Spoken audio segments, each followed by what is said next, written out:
Bonjour, on y va, on est parti. Du coup, va y avoir des personnes retardataires. On va les accueillir au fur et à mesure. Euh, alors du coup, c'est la quatrième séance et elle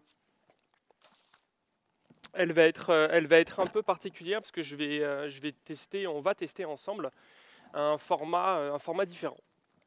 Ah ah. Je vais beaucoup moins parler et je vais essayer de vous présenter, parce qu'en fait jusque-là, je vous ai un peu dans les parties théoriques, j'ai essayé de vous exposer des choses qui sont pour moi assez claires, ou en tout cas je m'abrite derrière des auteuristes qui ont des idées claires sur certains sujets. Là, je vais essayer de vous présenter un sujet sur lequel moi je ne suis pas à l'aise, j'ai pas vraiment de réponse. On va essayer de voir ensemble une réponse qui moi me paraît être la plus intéressante. Mais c'est quand même un sujet sur lequel, moi en tout cas, je suis beaucoup moins, comment dire, pas forcément optimiste, mais en tout cas beaucoup moins sûr de mon coup pour le coup. Donc du coup, on va voir ça et c'est voilà, c'est un peu. Donc du coup, je vais d'abord vous introduire la question qui est au tableau là. En termes d'enjeux, on va voir aussi un certain nombre d'exemples qui vont permettre de comprendre pourquoi cette question, selon moi, elle est un peu épineuse. Et puis après, on va se pencher sur un extrait d'une pièce de théâtre de copie qui, selon moi, esquisse une réponse ou en tout cas une piste de théâtre qui est à la fois originale et peut-être pour moi la plus enthousiasmante sur cette question. Mais j'aimerais quand même qu'on en discute. Donc on va la jouer et puis après on va en discuter. Mais avant ça, je vous introduis un peu les enjeux de manière assez, j'espère, assez courte. Si je dépasse 40-45 minutes, vous me le dites. Parce qu'il faut qu'on passe à copie, d'accord? Ça va? Ouais? Vous allez bien? Ouais? Mais d'abord, Virginie Despentes. D'abord, on va écouter du coup celle qui, selon moi, ça dure déjà un quart d'heure, donc c'est pour ça qu'il faut qu'on se dépêche. Mais je pense elle introduit, selon moi, de manière assez claire la question, mais que je n'ai même pas présentée. La question, c'est faut-il nécessairement que les artistes soient nos alliés? Mais on va en parler juste après. On va d'abord écouter. Allez, c'est parti. C'est tiré d'un entretien qu'elle fait avec Victoire Toyon, c'est Les couilles sur la table. Elle avait fait une série, elle avait fait 4 entretiens, je crois, quasiment au total, qui sont vraiment bien. Je vous les conseille de manière générale, ils sont vraiment, vraiment très, très bien. Là, c'est tiré de la partie qui est peut-être le plus axée sur l'art et qui s'appelle Les jolies choses de l'art. On écoute d'abord un extrait court et après un extrait long. Où sont mes feuilles? Allez, hop, c'est parti. Bon, et puis, non, mais je vais pas présenter Virginie Despentes, c'est ennuyant quand même. Ouais, non, c'est chiant. Allez, hop. Donc, extrait court. Demander à se dire, mais en fait, vu qu'on a grandi avec tout ça, ça c'est Victoire Toyon. On connaît leur point de vue en fait. On connaît comment ils voient les femmes, on connaît ces personnages féminins super stéréotypés, on est dans leur tête, on comprend comment le narrateur masculin, le point de vue qu'il a, etc. Et en fait, on peut avoir envie d'autre chose là, vraiment, et se dire, en fait, vu tous les livres qu'il y a à lire, je choisis moi de plus lire Bukowski, je choisis de plus lire tout ça, parce qu'en fait, il y a d'autres choses à lire plus intéressantes et peut-être qui moi, vont me sentir mieux aussi. Là, je vais être un peu... Je pense que ce serait dommage de se passer des lectures de Bukowski quand même. Malgré tous les problèmes que ça peut poser comme féministe, parce qu'il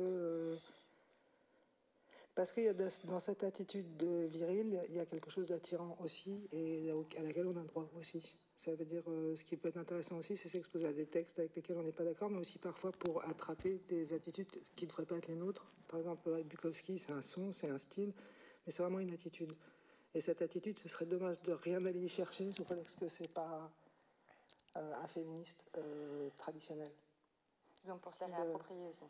Pour se les réapproprier aussi, ouais. Et c'est important aussi, je crois, d'être capable d'écouter des paroles avec lesquelles on n'est pas d'accord sans que ça soit une offense insupportable. Parce qu'il y a beaucoup de gens avec qui on n'est pas d'accord, pas seulement hommes-femmes, mais en général. Par exemple, le féminisme de Catherine McKinnon, il me désespère, mais c'est intéressant de lire le féminisme. Je rappelle juste Catherine McKinnon, qui est donc une féministe américaine qui a contribué à faire reconnaître le harcèlement sexuel aux États-Unis. Mais oui, je l'ai relu aussi cet été, et en fait, on finit dans un état de désespoir total à la lire. Parce qu'elle dit, enfin, en gros, il n'y a aucun salut enfin, il n'est pas possible, par exemple, d'être hétérosexuel, par exemple, avec elle. Et la sexualité est forcément marquée par la domination et par la violence. Et du coup, on sort de ça abattu. Et en même temps, Lyandra Dworkin, par exemple, qui est vraiment la théoricienne de la pénétration, c'est le viol, il y a quelque chose d'intéressant. Et pourtant, vraiment, c'est pas mon féminisme, mais c'est intéressant de se confronter à des paroles qui ne sont pas les nôtres. Ça me paraît super, ne serait-ce que pour être sûr que tu ne changes pas d'avis, aussi parfois pour préciser ta position, mais aussi parfois juste parce que c'est ça, l'art en général, quand même, c'est agrandir ton horizon et comprendre, oui, il y a des gens qui réfléchissent totalement différemment, et c'est intéressant. Alors ça, c'était le premier court extrait. Je suis désolé, c'est pas très agréable en fait à écouter. Bon, c'est très compréhensible hein, ce dont elle parle. Je vais tout de suite passer à l'extrait long. Bonjour. Du coup, c'est un entretien entre... bon, je dirai après. Entre Virginie Despentes et Victoire Toyon. Ah bah, je te fous.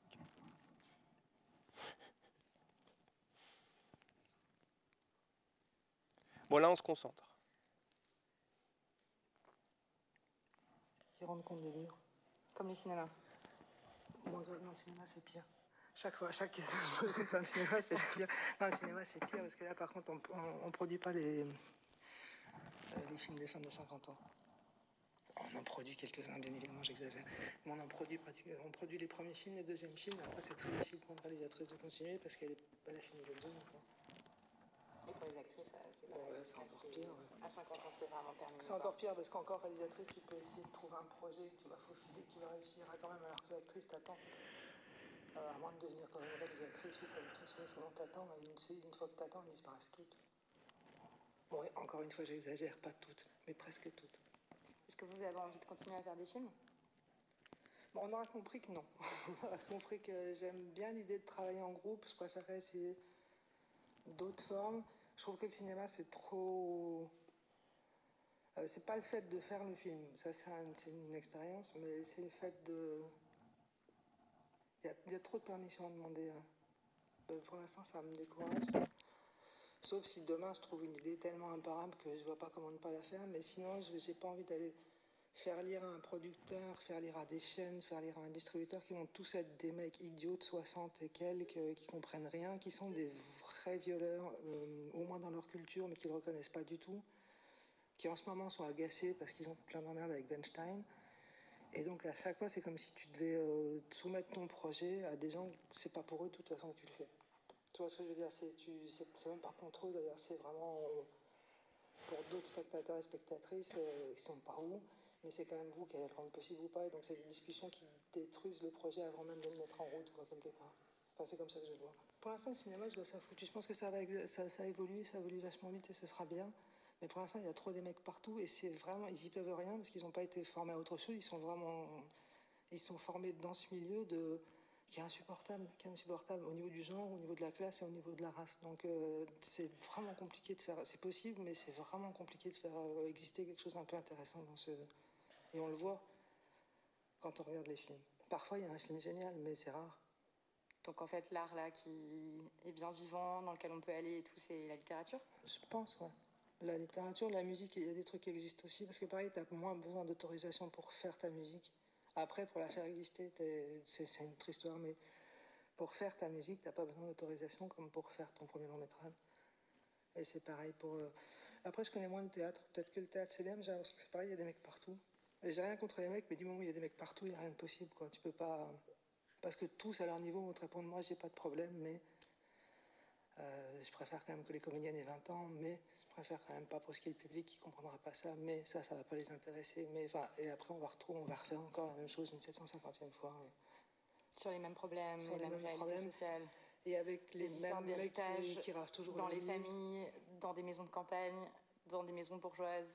Toujours, ouais. Des femmes qui feraient mieux de pas quitter leur mari, parce que sinon elles s'en mordront les doigts. Et tu te retrouves toujours avec des mecs tout en haut. Dans les milieux où il y a que des mecs, c'est comme ça, tu te trouves toujours avec des mecs qui ont tous les grands avantages. et qui sont quand même capables d'expliquer qu'ils préféreraient ne pas réfléchir au genre quand ils s'intéressent à l'art. C'est la question que j'allais vous poser. En fait, c'est ce truc-là, c'est que j'entends aussi les artistes, les créateurs, les créatrices, etc., qui disent « mais je suis pas là pour faire de l'art moral, c'est insupportable de faire de l'art moral, c'est chiant, pourquoi est-ce que vous me demandez ça? Moi, je suis dans ma totale liberté d'artiste et je fais donc la question, c'est celle de la responsabilité en fait en tant qu'artiste. » C'est pas seulement ça, parce que par exemple, c'est vrai que c'est insupportable de faire de l'art moral. Et par exemple, si quelqu'un veut faire un cinéma, Keshish veut faire un cinéma ultra macho, et sur sa libido, moi je trouve ça génial. Mon problème, c'est pourquoi il n'y a pas de l'équivalent en face d'un Keshish meuf. Parce que une fois que tout existe, génial, parce que c'est vrai qu'on n'a pas, c'est de l'art, c'est pas de l'hygiène politique morale. On n'est pas là pour nettoyer le cerveau des gens et qui ressortent en étant pour faire de la propagande ou pour faire. On peut le faire, mais c'est pas forcément effectivement. Et on peut aussi faire de l'art vraiment intéressant sur des trucs pas glorieux de soi-même. On n'est pas obligé de parler que des questions sur lesquelles on est bien, on est bon, on est juste. On peut aussi parler des trucs où on est foireux, on ne sait pas où on en est, on est confus, on est asocial, on est psychopathe. Mais ce qui est problématique, c'est quand c'est toujours les mêmes obsessions qui peuvent s'exprimer et jamais celles en face. C'est-à-dire, ce qui est problématique, c'est certainement pas Keshish, c'est l'absence en face de Keshish, d'une Keshichette. Et c'est impossible d'être une Keshish femme. On ne donnera pas autant d'argent à quelqu'un de caractériel femme. Impossible. Donc elle ne pourra pas faire le même cinéma. Et c'est là qu'il y a un... Parce qu'on a besoin de l'imaginaire de la psychopathe meuf en face. Enfin, moi, c'est ce dont j'ai besoin, c'est cette espèce... Et pas un équilibre féminin-masculin, mais un équilibre ta connerie, ma connerie. Et moi, après, en tant que spectatrice, comme ça, je peux aller... c'est le festival de la connerie de tout le monde. Là, ça, c'est intéressant. Si c'est que toujours le mec s'habite et le cul de la meuf, bah, là, ouais, effectivement, ça devient problématique. Et est-ce que vous, ces questions-là, vous les même posez si comme... c'est pas un bon exemple, parce qu'au moins, il n'est pas blanc, mais... oui, mais blanc, en fait, c'est le problème du male gaze, quoi. Mais c'est le male gaze. Et moi, j'aime bien le cinéma, en fait, parce que, soyons clairs, je suis né en 69, toute ma culture, c'est une culture de mec. Donc je la comprends, je comprends ce qu'ils sont en train de faire. Ce qui me gêne, c'est pourquoi il n'y a pas un Tarantino meuf. Et c'est pas une question de talent, c'est une question de possibilité, de qui s'en donne de l'argent, quoi. Il y a une Catherine Bigelow. Et il y a 60 réalisateurs mecs en face d'elle. C'est ce déséquilibre-là. Ouais, c'est là que moi, ça me... Parce que sinon, je veux bien, moi, de l'art qui pose problème, je suis preneuse. Oui, c'est ce qu'on disait au début. Je veux bien être mal à l'aise. On est d'accord pour aller voir des œuvres avec lesquelles on n'est pas d'accord, etc. Mais... Je sais pas quoi faire. Tu vois, Salaud, les 120 jours de Sodome, je sais pas quoi en faire. Ça m'intéresse quand même. Oui, mais on pourrait aussi imaginer des œuvres d'art, comme vous disiez, pour la pornographie, en fait. D'autres. Non, par contre, une pluralité, ça changerait tout. Qui décrivent des relations hétérosexuelles heureuses, où les deux jouissent génialement, où les femmes n'ont pas des corps stéréotypés, où ça rouvre vraiment des imaginaires et des possibilités. Ça peut aussi être ça. Et donc, je me demande... Et petit à petit, ça se... Le dernier film de Céline Sciamma ou le dernier film de Rebecca Slotowski, là, pour revenir à un cinéma plus positif, donc, effectivement, c'est Une fille facile et le portrait de la jeune fille en feu. Elles changent toutes les deux de façon très subtile, mais vraiment nette. Elles changent les curseurs. Là, pour le coup, elles les ont fait bouger chacune dans leur film. Donc, c'est possible. Et là, ça devient intéressant. Et ça me semble intéressant aussi que des gens qui sont pas féministes ni femmes les voient justement pour être éventuellement transformés au courant, mal à l'aise, ou réagir. Parce que c'est toute l'idée normalement d'être curieux au niveau de l'art. Mais effectivement, il faut une pluralité non seulement des émissions, des gens qui émettent, des types de narration, de fiction qu'on lance, mais aussi il faut une pluralité normalement des critiques il faut des podcasts, il faut des articles, il faut des gens capables de décoder les œuvres aussi. Donc il faut il faut des gens différents partout, non? Ouais, à tous les échelons. À tous les échelons, il y a vraiment que comme ça qu'on peut... Ce qui ne veut pas dire qu'une femme noire, féministe, marxiste, on ne saura pas ce qu'elle pensera pour autant des œuvres. On sera peut-être très surpris de sa lecture du dernier Tarantino. On ne peut pas présumer mais n'empêche que ça changera tout si jamais on élargissait un petit peu le panel à tous les niveaux. Bon, et la dernière question, c'est pour vous, en fait. C'est en tant que créatrice, qu'artiste. Est-ce que ce sont des questions que vous vous posez pour vos œuvres? Non. J'essaie de ne pas me les poser par exemple, pendant la rédaction d'un roman, effectivement, j'essaie de ne pas me... mais une fois que je me relis, je me demande quand même ce que j'ai fait. Enfin, parce qu'il y a vraiment deux étapes différentes. Il y a deux étapes très distinctes. Il y a une étape où tu es en train de construire le livre. Et dans cette étape-là, j'essaie de ne pas être moraliste, justement, de ne pas chercher à produire un effet particulier à travers ce que j'écris. J'essaie vraiment, en fait, quelque part, d'être le plus possible dans une sincérité, bizarrement, dans une, voir ce que je vois et me rendre compte de ce que je ressens le plus librement possible. Après, il y a un moment où tu te relis, tu coupes, tu rallonges, tu t'expliques, et dans ce moment-là aussi, je me pose la question de savoir sur l'échiquier politique, par exemple, quel genre de roman j'ai écrit. Mais pas dans un premier temps, parce qu'effectivement, si jamais il y a une narration gênante, Patrice, pour moi, c'est gênant, par exemple, dans un homme subitex, d'arriver sur ce personnage. Je sais ce que je fais quand je le fais, mais c'est un moment un peu. Je suis un peu. Mais Xavier aussi, qui a une tirade raciste super drôle, de dire un homme subitex.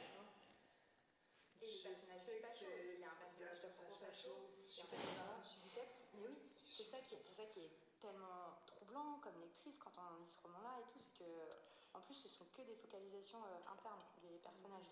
Donc on rentre vraiment dans leur tête, dans leur peau et tout. Et on se dit, bah voilà, ça y est, j'ai passé 2 heures dans la peau d'un facho, quoi. C'est d'un raciste ou d'un mec qui tape sa femme, etc.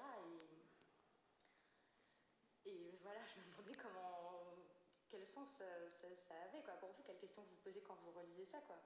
Quand je le relis, il y a des choses que je fais qui sont morales. Par exemple, Xavier, je vois que je prends un peu beaucoup de plaisir à développer sa connerie raciste dans le Monoprix. J'essaie de le couper le plus possible. Il y a des solos comme ça où je te trouve un peu à l'aise. On va peut-être un peu ramasser ça, un peu moins, faire montrer un peu moins de dextérité. Mais au moment où je l'écris, ouais, je me dis, si je dois parler de ce que je vois ça. Et je le vois comme ça. Je peux pas. Et ce serait pas intéressant, il me semble que ce serait moins intéressant si. Disons que ce serait plus du roman, ce serait un essai. Si je devais à un moment donné expliquer ce que j'en pense et comment je pense ce qui est bien et ce qui est juste, on serait plus dans un roman, on serait dans un essai. Et dans le roman, ce qui est bien, c'est aussi justement tout ce qui. Je sais pas quoi faire de ça. Et c'est bien il me semble que c'est bien de l'accueillir en tant que romancière au moment où tu écris. Et après, c'est bien d'essayer de mixer de peaufiner un tout petit peu pour pas aller trop dans des trucs problématiques.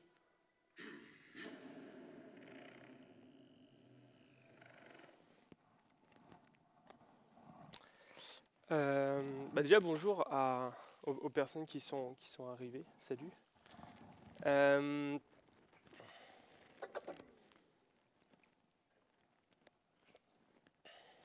Alors du coup, en fait, moi je voulais, je trouve que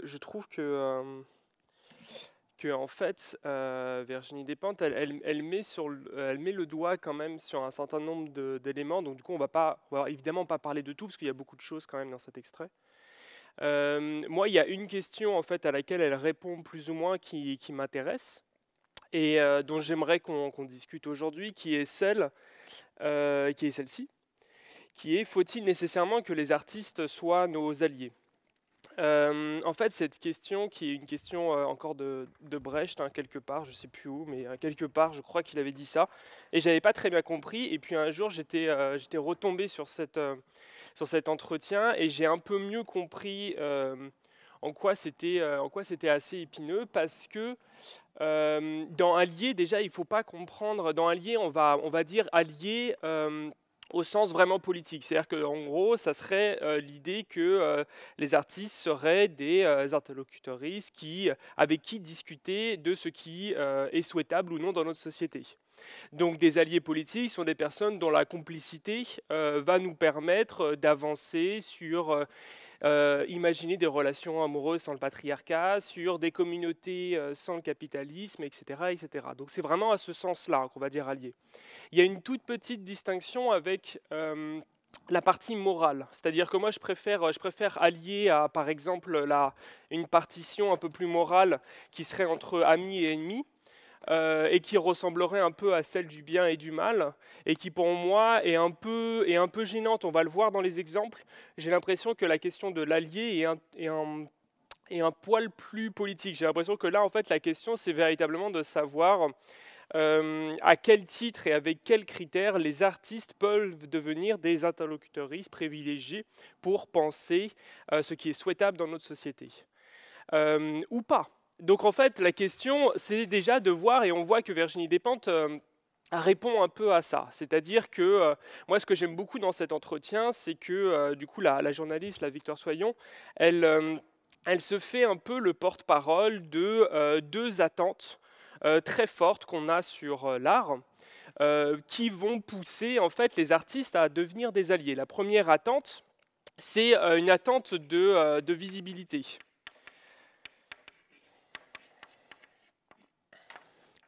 C'est-à-dire une attente de visibilité, c'est-à-dire que on va demander, donc on fait le constat sociologique qui aujourd'hui est quand même vachement partagé, que le théâtre est dominé par ce qu'on va appeler le bloc homogène. On peut, non, je vais pas noter. Bon, on va appeler ça le bloc homogène, mais c'est-à-dire c'est le constat sociologique un peu répandu d'une même classe sociale. Hétérocentrée et majoritairement blanche, en fait, à 99%, que ça soit dans la salle ou sur les plateaux. Donc la première attente et la première demande exigence, c'est une demande de visibilité, c'est-à-dire d'une diversité. Ça, c'est une attente très forte qui va faire que les artistes deviennent nos alliés. C'est-à-dire de donner à voir sur les plateaux, dans les écrans, la diversité qui compose notre réalité sociale. Bonjour. Ce qui est intéressant et dans ce que dit Despentes, c'est que après il ne faut pas se méprendre. En art, c'est toujours la même question, c'est-à-dire qu'il faut faire attention à la thune. C'est-à-dire que c'est pas tellement faire en sorte qu'il y ait de plus en plus d'interprètes, un peu à la sex education, etc. C'est véritablement faire en sorte que la thune, c'est-à-dire vraiment les moyens de production de l'art, soient donnés à des personnes d'origines diverses, de genre, de race, genre, classe, voilà. Et en fait, ce premier enjeu, qu'on va appeler enjeu number one, apparaît ici de plein de manières, et on voit à quel point aussi, évidemment, il est légitime. Ça amène un deuxième enjeu, qui est cette fois-ci un enjeu de fable dite positive. C'est ce qu'elle appelle un moment et qu'elle développe dans le deuxième entretien. Donc c'est un enjeu, comment on peut dire ça, un enjeu de positivité. C'est là où elle parle du cinéma de Céline Sciamma. Nous, on va prendre d'autres exemples. Dans l'idée de la fable positive, c'est l'idée qu'on attend des artistes qu'ils fassent de leurs œuvres une espèce de boussole, une boussole à l'aide de laquelle nous allons pouvoir, nous, ensuite, juger un certain nombre de comportements et esquisser avec eux des horizons en termes de relations, de communautés, qui, selon nous, seraient progressistes. Donc c'est en ça qu'on entend positive. Et évidemment qu'il y a une dimension morale, on le voit. Mais en fait, c'est vraiment beaucoup plus de se dire que, on va dire, si tu es sensible à un certain nombre de valeurs, si tu es à gauche, tu vas essayer dans le film de savoir si l'artiste est ou non un allié, c'est-à-dire va t'aider à réfléchir cette pensée, à en imaginer les contours et à voir la force de ses arguments. C'est ce qu'elle disait Despentes.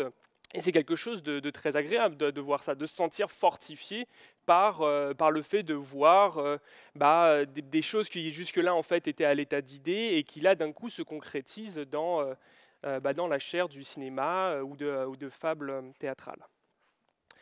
Ça, ce sont un peu les deux grandes attentes que des artistes peuvent satisfaire pour devenir en quelque sorte des alliés. Après, elle parle d'artistes qui, là elle en parle, des artistes qui ne sont pas des alliés et des artistes qu'elle appelle un peu plus problématiques. Je vais mettre problématique ici.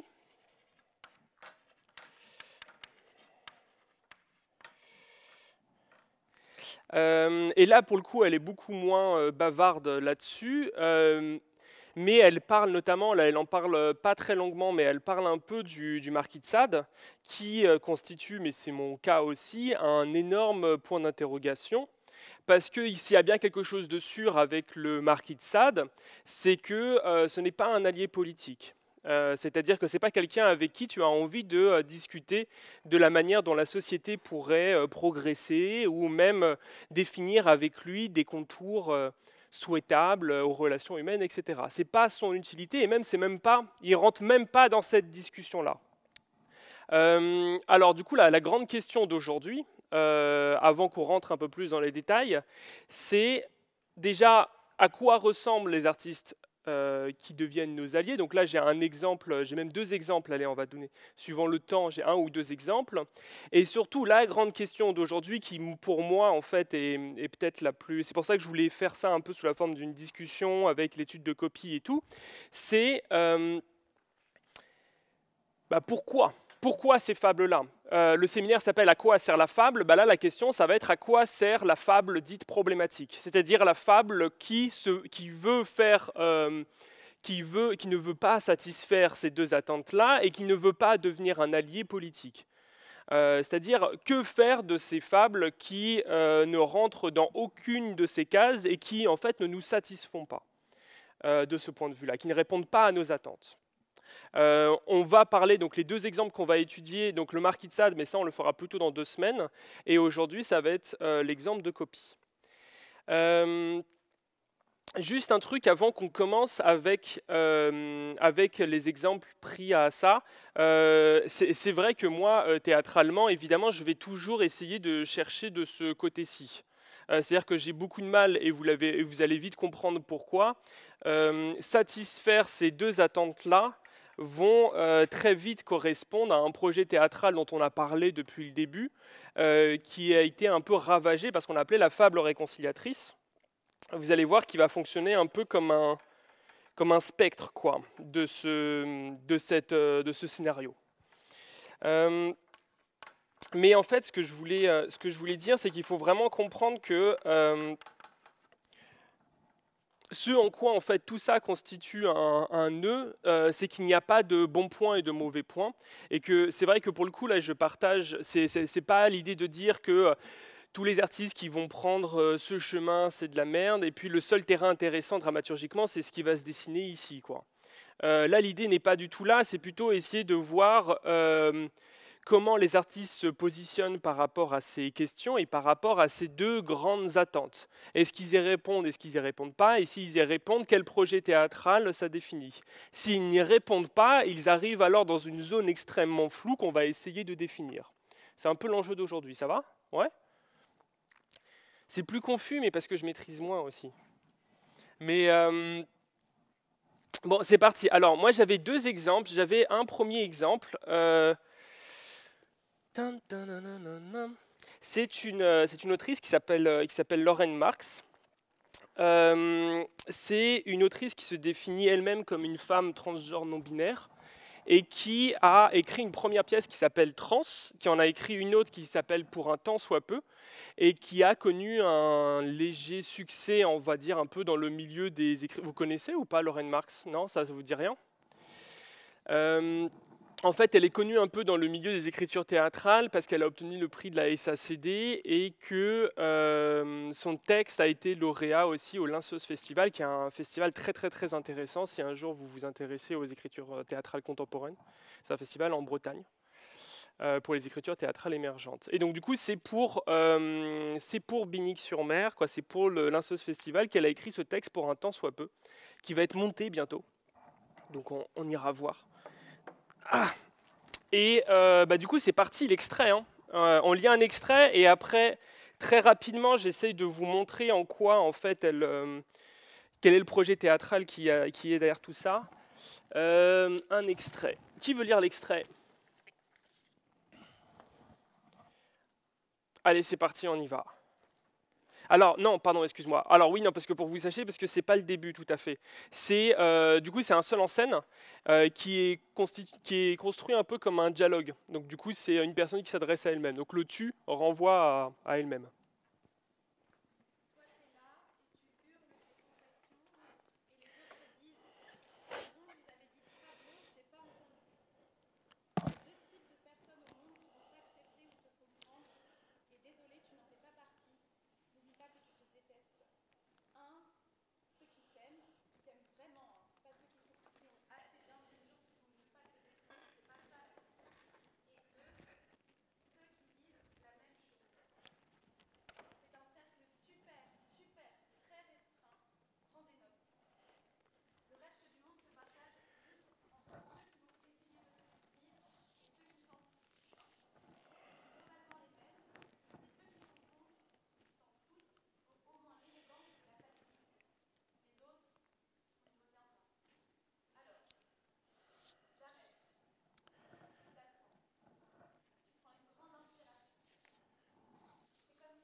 En fait, toute la pièce est un peu sur la même tonalité. Là, j'ai essayé de prendre le passage le plus caractéristique, entre guillemets. C'est véritablement le récit, le cheminement. C'est un récit de vie, en fait, quasi autobiographique de Lorraine Marx, qui raconte son parcours de transition. Et du coup, ses difficultés, ses obstacles, le courage qu'il a fallu avoir aussi pour surmener, s'accepter, etc., etc. Le récit, en fait, si je voulais qu'on en discute, c'est pour voir que déjà, il répond à la première attente politique. Si on s'intéresse un peu au premier critère là qu'on a vu, qui est celui de la visibilité. La visibilité, et même qu'on va tout de suite qualifier un peu de visibilité identitaire. Identitaire ou identitaire. C'est-à-dire que le premier projet théâtral, vous voyez, repose sur un pacte. C'est encore plus flagrant évidemment dans la pièce en son entier, mais sur un pacte d'authenticité, c'est-à-dire l'idée que le public, notre bloc homogène, là, assiste sur scène à un récit de vie proche du témoignage, où on a réellement accès donc du coup au chemin de vie et à l'identité du coup de la femme transgenre. Donc en fait, du point de vue de la visibilité, on voit bien que l'attente elle est satisfaite, parce que c'est une manière de faire une brèche au sein de toutes nos représentations extrêmement habituelles et de faire entrer des récits d'identité jusque-là parfaitement invisibles et parfaitement marginalisés. Donc on voit déjà que le premier objet de ce projet théâtral, ce premier objectif, c'est de solidifier, de présenter, de faire une place à l'intérieur de ce qu'on va appeler, on va dire, le paysage, le paysage imaginaire en gros, de faire une place pour l'identité de la femme transgenre. C'est-à-dire que c'est une véritable effraction sur les plateaux. Donc en fait, il faut vraiment garder en tête que, et c'est vrai que c'est une question, parce qu'en fait, je sais, parce que j'ai une amie qui travaille au Linceuse Festival, donc je sais qu'il y avait un petit hic sur la question et sur le pacte, c'est que tout cela repose sur un pacte d'authenticité. C'est-à-dire qu'on voit bien que le pacte théâtral ne marche, entre guillemets, que s'il est incarné sur scène par une femme qui est réellement transsexuelle. C'est-à-dire que c'est une parole, et on voit bien que le personnage est complètement collé à la fois à la personne de Lorraine Marx, et c'est vrai que c'était une question artistique qui a un peu déchiré, on va dire, la dernière édition. C'était vraiment l'idée, et du coup, il y a je ne vais pas vous le lire, mais du coup, elle en parle du coup là-dedans, sur la nécessité que ce personnage soit reconnaissable comme, justement, une femme transgenre. Et donc, du coup, en fait, il y a vraiment... Vous voyez, c'est assez clair ce que je dis, ouais. Ouais. Donc en fait, ce projet théâtral, en fait, c'est pour montrer que ce pacte-là de visibilité revient à un pacte d'authenticité. C'est-à-dire qu'en fait, pour que ça marche, c'est-à-dire que pour qu'on ait l'idée que sur scène, on ait véritablement accès à une identité qui jusque-là était invisible, il faut que nous, en tant que public, on soit à peu près sûr d'une forme d'authenticité. Ouais. Donc ça, c'est un peu la première caractéristique. La deuxième, c'est la positivité. C'est-à-dire que,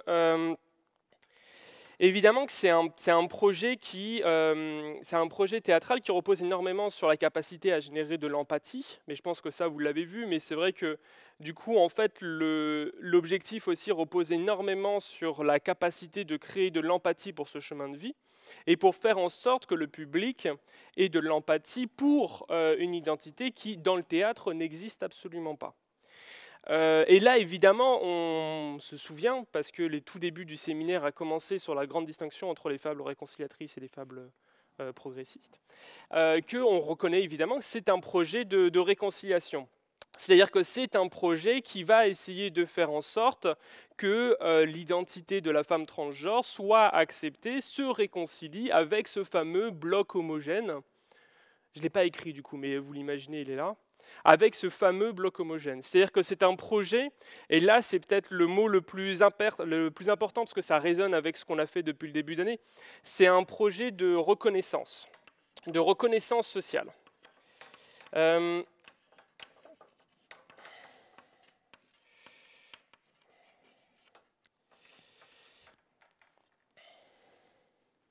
En fait, ce qui se passe théâtralement, c'est véritablement faire en sorte que l'identité de la femme transgenre soit socialement acceptable. Ça, c'est peut-être le point qui va, pour nous, être le plus...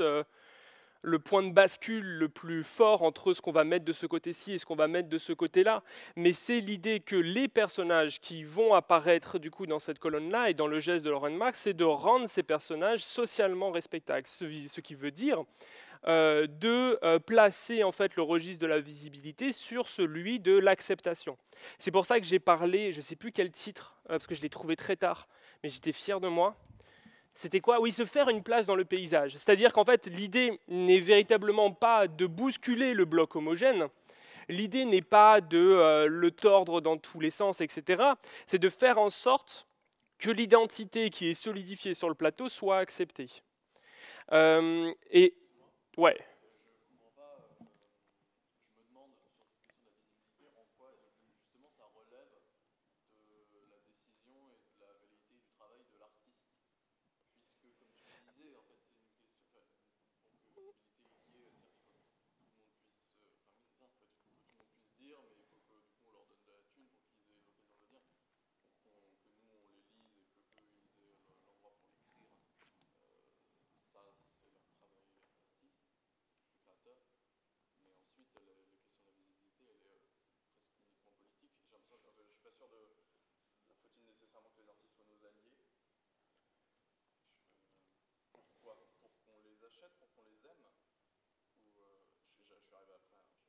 Ah non, mais bah, si tu veux, on en parle juste après. Parce qu'en fait, non, mais dans le sens où là, en fait, cette question-là,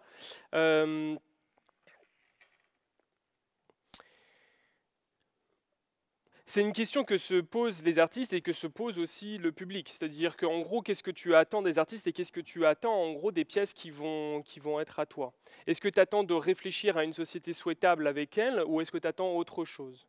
Et en fait, dans la catégorie attendre d'avoir une société plus souhaitable, on a vu qu'il y avait deux attentes particulièrement fortes. Et là, du coup, l'exemple que je prenais de Lauren Marx, c'est un projet en fait qui vise d'une certaine manière à se présenter comme une alliée. C'est-à-dire, elle se présente comme une interlocutrice pour donner à voir la société de demain qui va être beaucoup plus inclusive et surtout qui va permettre d'être beaucoup plus tolérante sur, en gros, la communauté queer. Parce qu'en gros, c'est une pièce qui milite dans ce chemin-là. Ouais. Et après, on va voir d'autres exemples. Peut-être que ça peut éclairer. Non, je sais pas, vous avez d'autres interrogations là-dessus ou pas? Vous me dites, hein, sinon, non? Ça va? Ok. Je sais plus où j'en étais. Non, mais si, sur la... Tac, tac, tac, tac, tac. Oui, bah du coup, de quoi? Un projet théâtral qui, selon moi, était assez similaire. Ah oui, non, j'en étais au paysage et à l'idée de faire la place dans le paysage, non, c'est ça?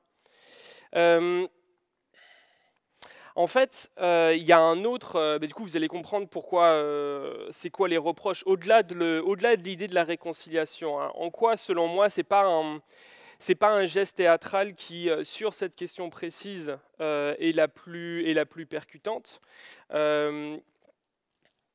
Je dirais qu'il y a deux reproches que un peu la conjecture actuelle fait un peu à ces pièces et à ce projet théâtral. Le premier, en fait, il vient d'un exemple, je ne sais pas si vous l'avez vu, ou si vous avez vu 81 avenue Victor Hugo, de Coulonge-Blanca, qui est la troisième pièce d'actualité qui a été créée ici, qui est une pièce que j'avais vue moi au Festival d'Avignon, et qui...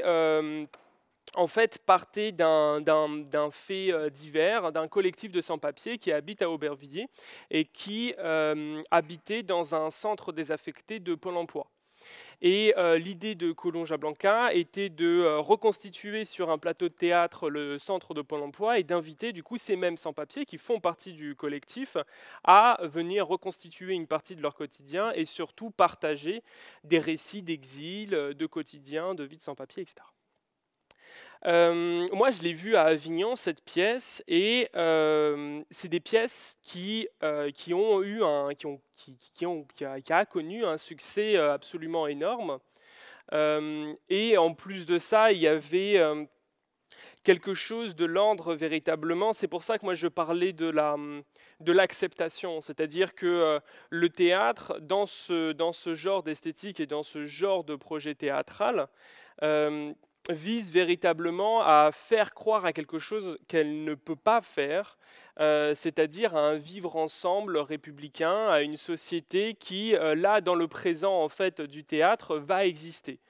C'est-à-dire que en fait, Avignon, dans le moment des applaudissements, va permettre donc du coup à un public qui est très majoritairement en fait très éloigné de toutes ces questions, d'avoir à peu de frais le courage d'accepter les sans-papiers comme étant des égaux. Là, en fait, là où je vois un X, et évidemment, c'est toujours un peu le même truc, c'est qu'il y a, à mon avis, énormément de courage pour les sans-papiers ou pour Lorraine Marx à monter sur le plateau, mais il y en a beaucoup moins du point de vue de la réception, quoi. Moi, c'est vraiment déjà le premier truc qui pour moi, en fait, a toujours... C'est-à-dire que c'est très facile d'accepter un projet politique de cette taille dans un théâtre. C'est-à-dire c'est très facile ensemble d'imaginer qu'on cohabite avec des sans-papiers dans un théâtre. Encore une fois. C'est-à-dire que c'est un mythe, non mais c'est vrai, c'est-à-dire que c'est quelque chose avec lequel, c'est une pensée avec laquelle on peut tout à fait vivre. Et en fait, le fait de voir que ces fables réconciliatrices en fait deviennent la manière la plus à même de traiter de cette question-là, c'est-à-dire de la diversité, est à mon avis, selon moi, parfaitement problématique parce que c'est une manière qui est assez inoffensive en fait, parce qu'elle repose sur quelque chose que le théâtre ne peut pas faire. C'est-à-dire créer le vivre ensemble républicain. À mon avis, c'est quelque chose que le théâtre ne peut pas faire, de par sa temporalité, son rituel, sa structure économique. Voilà. Le deuxième reproche, pour moi, c'est quelque chose qui a à voir plus avec un peu ce que je disais, pas tellement le projet théâtral en soi, que ce qu'il est devenu au fur et à mesure des années. C'est-à-dire qu'il y a toujours une phrase de Godard que je trouve assez horrible, mais horrible de justesse. Et dans une discussion, ça fait partie de ses propos polémiques sur les Juifs, donc je vous préviens.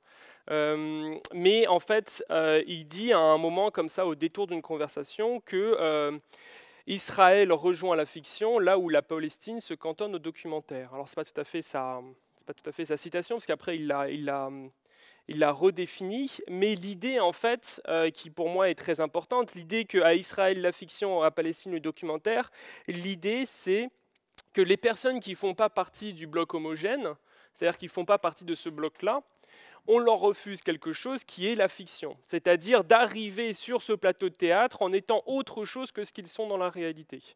C'est-à-dire que les seules personnes en réalité qui n'auront la possibilité seulement de témoigner, de coller à leur personnage, ça va être les sans-papiers, ça va être les femmes trans, ça va être les femmes de ménage dans les pièces de Mohamed El-Khatib. Donc on comprend l'objectif théâtral qui est derrière, mais comme c'est devenu ultra majoritaire, moi, évidemment, il y a toujours un truc où j'ai l'impression que ce qu'il y a de plus beau dans un plateau de théâtre, c'est toujours la même chose, c'est de permettre à des gens, peu importe leur diversité, d'avoir d'autres vies dessus, d'avoir ne serait-ce que cette possibilité-là. Je ne sais pas si vous avez vu, il y a un film incroyable, c'est un documentaire d'Alice Diop qui s'appelle La mort de Danton. Vous voyez un peu ou pas? La mort de Danton d'Alice Diop, tu vois? Il y a un truc, mais en gros, ça raconte exactement ça. C'est-à-dire que c'est un jeune acteur noir qui vit en banlieue parisienne et qui fait partie d'une école de jeu et qui essaye de batailler contre les préjugés et contre l'idée que sa couleur de peau fait signe dramaturgiquement sur un plateau. C'est-à-dire que toutes les autres personnes, hommes, femmes, blancs, etc., confondus, peuvent tout jouer sur un plateau de théâtre, sauf lui, parce que sa couleur de peau ferait signe, deviendrait un choix dramaturgique. C'est une manière d'expulser, ou en tout cas de cantonner, des pans entiers de notre société, justement, de les cantonner dans le documentaire et dans ce qui, au théâtre, en fait, est une présence qu'on peut qualifier de témoins. C'est-à-dire qu'en gros, ils ne peuvent que témoigner de leur couleur de peau, ils ne peuvent témoigner que de leur classe sociale, ils ne peuvent témoigner que de leur orientation sexuelle, etc. Et évidemment, ce qui est très beau dans La mort de Danton, c'est que le personnage principal n'a qu'une seule envie, c'est d'incarner sur scène Danton, qui du coup, évidemment, est un des héros de la Révolution française, etc., etc.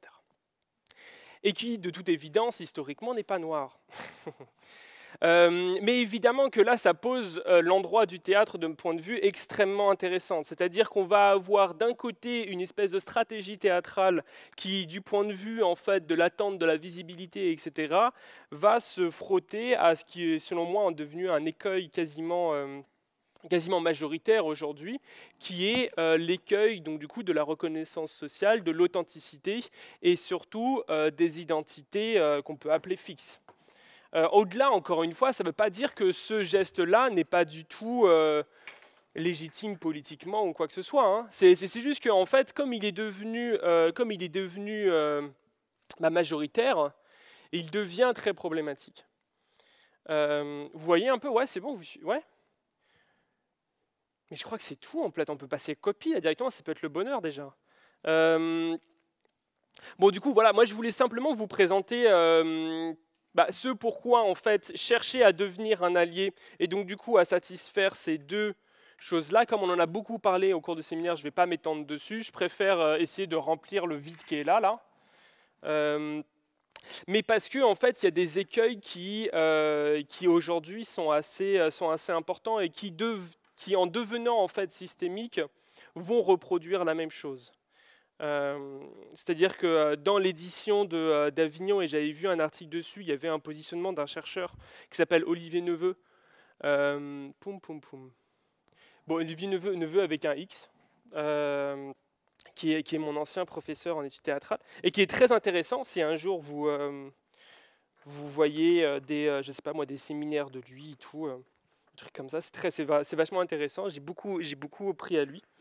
Et notamment pour cette pièce-là, il faisait justement l'idée que pour en fait faire partie de Avignon, c'est-à-dire faire partie de la programmation du IN d'Avignon, il fallait se jouer soi-même. Et du coup, c'est un article, mais je pourrais le retrouver si ça intéresse.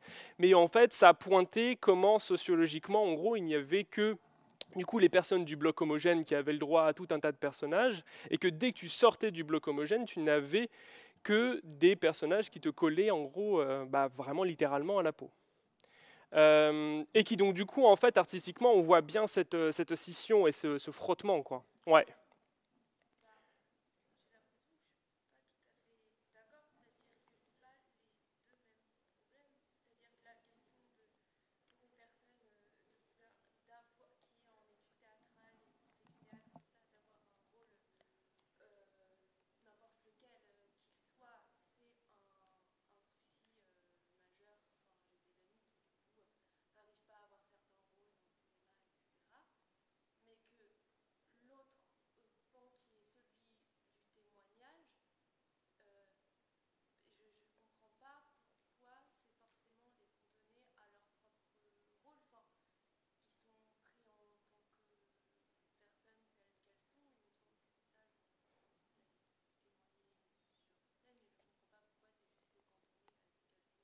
C'est pas les cantonner, c'est que par exemple dans 80 avenue Victor Hugo, le pacte c'est que ce sont des sans-papiers qui viennent raconter leur vie de sans-papiers. Sinon la pièce n'a aucun intérêt. Ouais.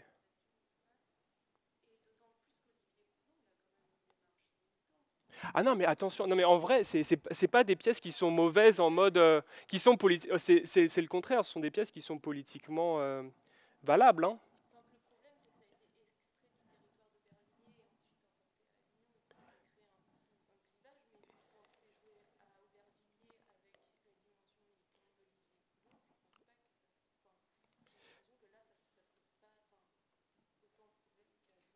Ça pose aucun problème politique. Excuse-moi, mais c'est parce que c'est très important. Encore une fois, ça ne pose aucun problème politique. Hein. Encore une fois, la forme théâtrale qui est choisie et qui est celle de gauche n'est pas je sais pas comment dire, c'est pas un théâtre que j'exècre, que je pense n'a aucun droit de citer, etc. Hein. C'est une manière de répondre à la question. C'est une manière de répondre. Il faut juste pas que ça soit la seule. Voilà, c'est-à-dire qu'en fait, si sur nos plateaux de théâtre, le seul moyen pour une personne racisée d'être sur un plateau, c'est de raconter sa vie. Voilà, exactement.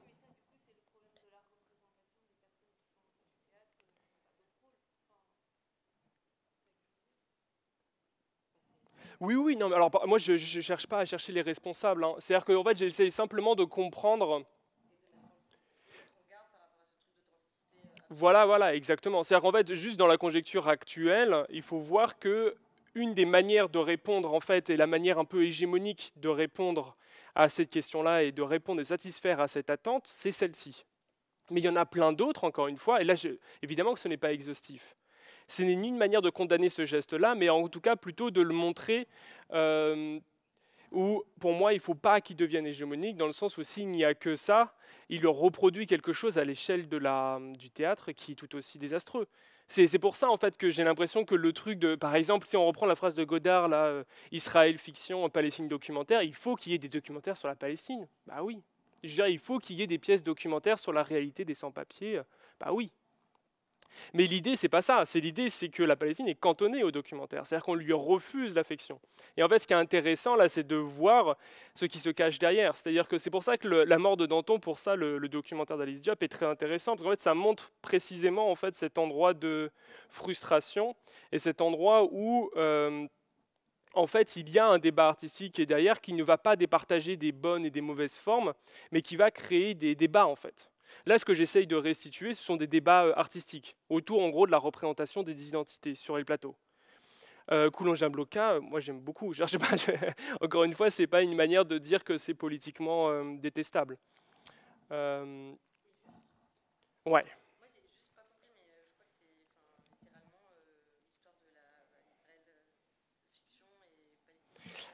En fait, c'était une manière aussi de montrer la manière dont la culture occidentale traitait le conflit israélo-palestinien et comment en fait nos arts, de manière générale, en fait en Occident répondent à cela. C'est-à-dire que à Israël, on acceptait d'accueillir les séries télé, les films, etc., alors qu'il n'y avait que des documentaires, selon nous, qui étaient présentés en Palestine.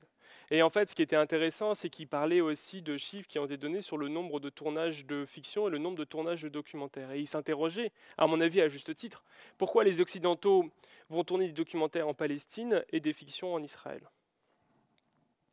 Et j'ai l'impression que là où il a raison, c'est que... mais du coup, oui, je suis d'accord avec toi, c'est-à-dire que c'est un truc qui... Encore une fois, je pense que là, le but de Godard est simplement de poser une question pour obliger les gens à se positionner.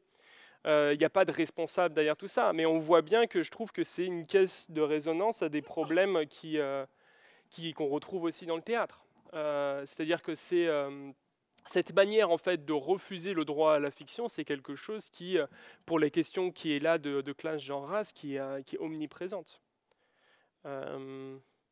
Mais encore une fois, qui est rattachée à l'idée d'une stabilisation des identités. C'est-à-dire de cette idée véritablement d'un pacte authentique, qui évidemment politiquement peut être tout à fait positif, comme désastreux s'il est amené sur le long terme. Ouais. On est parti sur copie. C'est bon, on peut enfin commencer la séance. Il est quelle heure? J'ai complètement dépassé ou pas? 20h30. Ça va. Vous deviez m'arrêter à 45 minutes.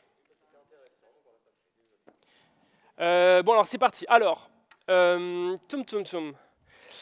copie. Alors là, pour le coup, en 2-3 mots.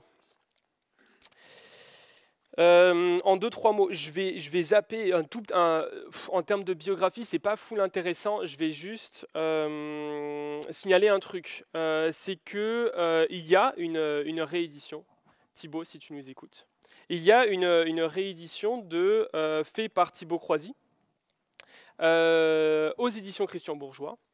De 2 pièces de copie, donc du coup mises un peu en parallèle. L'une s'appelle L'homosexuel ou la difficulté de s'exprimer et l'autre s'appelle Les 4 jumelles. Il y a aussi une postface qui est absolument incroyable de Thibaut Croisy, qui est vraiment très très bonne pour le coup. Et dont je vais amplement m'inspirer pour entamer un peu la discussion. Et ça m'a donné envie en tout cas de lire une scène complète de copie avec vous. Donc il faut 3 volontaires. Allez, c'est parti. Tac. Ouais, tac et tac. Ah oui, choisissez entre vous, comme vous voulez. Bon, je sais pas. Et alors du coup, copie en deux tout petits mots. Il est né dans une famille argentine, ça on s'en fiche un peu, en Uruguay. Après, il part à New York et il arrive à Paris dans la fin des années 60, au début des années 70. à un moment où il va être surtout d'abord connu pour le dessin et pour des bandes dessinées, pour les caricatures, qu'il va faire d'abord au Nouvel Obs, et puis après un peu plus tard dans Libération et tout. Si un jour vous avez l'occasion de regarder ces caricatures, c'est vachement bien. Très tôt, il essaye de faire des courtes scènes et des pièces de théâtre qui vont notamment être montées par Jérôme Savary, je ne sais pas si vous voyez qui c'est. Non, juste de nom. Et surtout par un autre Argentin qui s'appelle Lavelli. Et ils vont former comme ça et notamment créer 2 pièces, du coup c'est 2-ci, en 71 et en 74, qui vont nous intéresser. On est parti, il y en a 3. Non, vous venez sur scène par contre, oulala. Alors, cette pièce, donc c'est tiré de l'homosexuel ou la difficulté de s'exprimer. Ah, il n'y a que 3 personnages, vous vous débrouillez.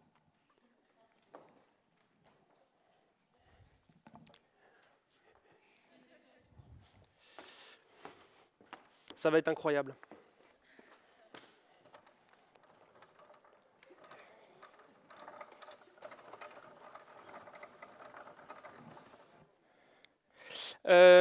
Du coup, faites attention, c'est recto verso. Ouais. Alors, la scène, alors ce que l'on sait à ce moment-là, alors, il va falloir faire ultra gaffe parce qu'après on est censé en discuter ensemble. Après, j'ai plus grand-chose à dire. Ce qui est important, alors tac. Non, ce qui est important, c'est qu'on ça se passe en Sibérie. Ok, on est chez Madré. Ouais. Il y a Madré qui habite avec Irina. Ouais. Et Irina prend des cours de piano avec Madame Garbeau. Madré, non, si, je crois que c'est à peu près tout ce qu'on sait. Non, si, on vient d'apprendre que Irina avait un enfant et on imagine que c'était avec Madame Garbeau. Ça, c'est à peu près ce qu'on imagine à ce moment-là. Irina, cours de piano, Madame Garbeau. Ah oui, du coup, Madame Garbeau vient d'entrer. Elle vient d'entrer, voilà. Donc, dans le salon de Madré et Irina, et a demandé à voir Irina. Toi, Madré, tu es allé chercher Irina, mais elle est là, et vous êtes là-bas. Ça, c'est la chambre d'Irina. Voilà, et là, tu ramènes Irina. Tu vas voir, gâche pas tout. Alors, attends. Vous jouez pas beaucoup, hein, on s'intéresse surtout au texte. Vous êtes des prêts de voix. Bonne chance.